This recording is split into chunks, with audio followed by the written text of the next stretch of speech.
Moroccan chickpea stew. Moroccan chickpea stew recipe.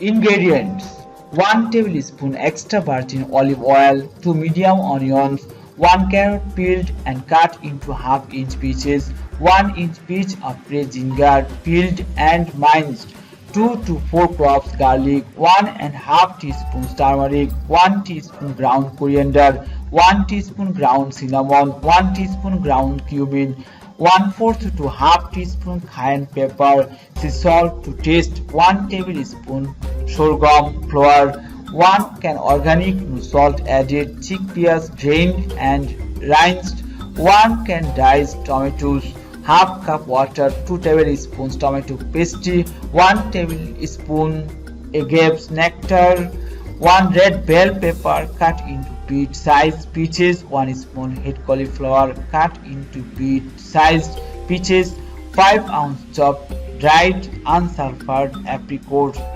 zest of 1 lemon, half to 1 cup fresh cilantro finely chopped.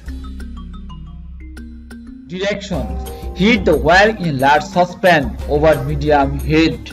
Add the onion and carrot. Cook about 5 minutes until beginning to soften. Add the ginger and garlic. Cook an additional 1 to 2 minutes more until fragrant. Stir in the turmeric, coriander, cinnamon, cumin and a 1/4 teaspoon of the cayenne pepper. Sprinkle with sea salt and flour and add the chickpeas. Cook until the vegetables and chickpeas are coated with the spices and the mixture smells spicy about 30 seconds. And the diced tomatoes, water tomato paste and agave nectar. Mix well. Add the red pepper, cauliflower and apricots. Bring to a boil, then cover and simmer 15 to 20 minutes until the cauliflower is tender but still firm. Remove the lid and stir in the zest and cilantro. Cook an additional 5 to 10 minutes until thickened and cauliflower is cooked all the way through. Let stand 15 minutes before serving. Like most stews, this becomes more flavorful as it stands. I recommend making it in the morning and serving it in the evening. Serve with brown basmati rice.